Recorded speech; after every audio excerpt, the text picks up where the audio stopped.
Hey guys, it's Heather. I'm sitting here with Kelly. We've known each other for a really long time and formed quite a friendship. And she is actually training here with us. Kelly, what are you working on right now? Right now, I'm working on my certified flight instructor rating. Awesome. And what are you going to do with it when you're done? I'm going to teach for you. I think that's what most of the students say, actually. Like, I'm going to stay right here. Why?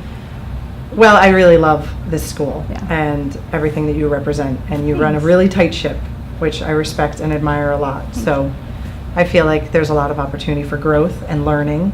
I also live nearby, which is great. I live in the Hudson Valley, and I'm only 52 minutes away, according to the GPS.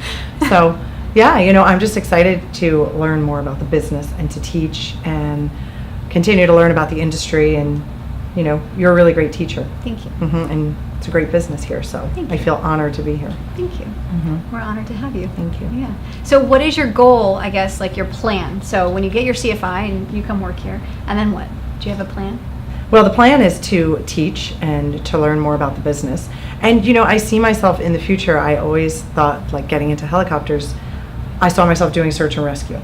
So it would be amazing to, in time, be able to make a difference in that capacity. Also being able to give people the joy of flight. So whatever that looks like.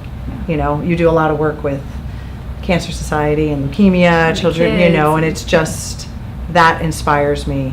And that's another reason that I'm drawn to be here, because you're doing things like that for community and children, and it really makes such a difference in their world. Yeah. Do you want to tell people the journey that you've sort of been on to get where you are? Yeah, sure. And so sometimes that it may not be what you think it is when you first start, and how it's changed. Absolutely. So I thought when I first started this journey, it would be, fast and furious. I like to start things and get them done, and that started off really strong. And I had some money saved up for my private license, and then as I started to make my way through my training, I started to realize that things sometimes take more time and more money than you think. So I think it's important to realize that it's a journey. It's almost like you're committing to a school program. You can set it like at your college, own, like a college program. You set it at your own pace, but it's also something that you have to balance with other parts of your life.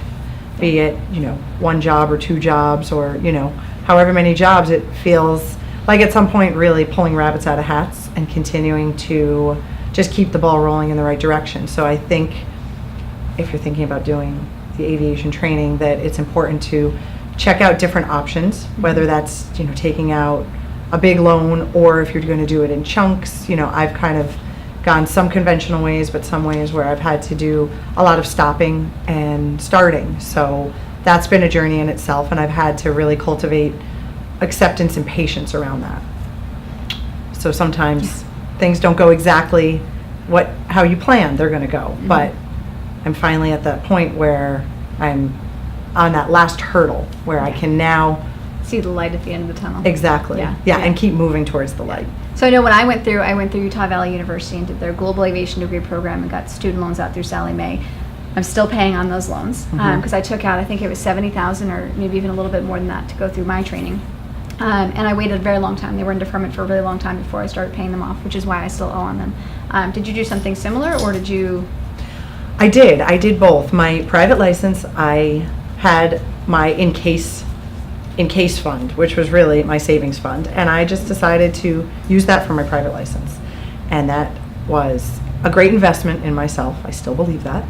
And then I did follow that route where I started going to Utah Valley University. I was able to get a Pell Grant, which was great. That was another $5,000, which helped me to continue flying. I also have worked full-time, so that is my truth. And it's like, I work full-time as a server, I teach yoga, I sell makeup. So I've got all these different things that I'm trying to do to make it all work. And learn to fly at the same time. Right, and learn to fly, and do my online classes. So it takes a lot of discipline and tenacity.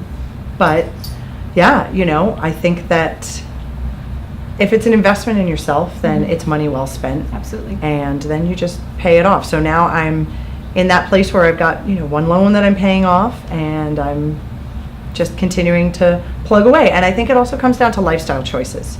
As much as I love sushi, I'm like, sushi equals $50. I don't know how. Even when I go out for miso Yeah, soup and a it's always sake, the it's same. always $50. So sometimes I say, I'd love to go out for sushi, but I'll just meet up with you afterwards, at whoever's house for, a cup of tea or one glass of wine kind of thing. So I've had to make some lifestyle changes, but I think it's all worth it because it's going to pay off. I think some people have to make different sacrifices, or some that are really well fortunate and they don't have to worry about that. So it's different for everybody. It is. But I think the training in general, irregardless of money, the training in general is something that takes a little bit of time and a little bit of patience, and you have to understand there's a lot that goes into every rating, and it's worth it in the end because it makes you a better aviator. Yeah. So we're excited for you to be finishing, and I think your check ride, it will be at the end of the month. So everybody wish her good luck, and hopefully we'll see you soon as an employee at Independent Helicopters. Thank you, Heather. Thank you. Yeah.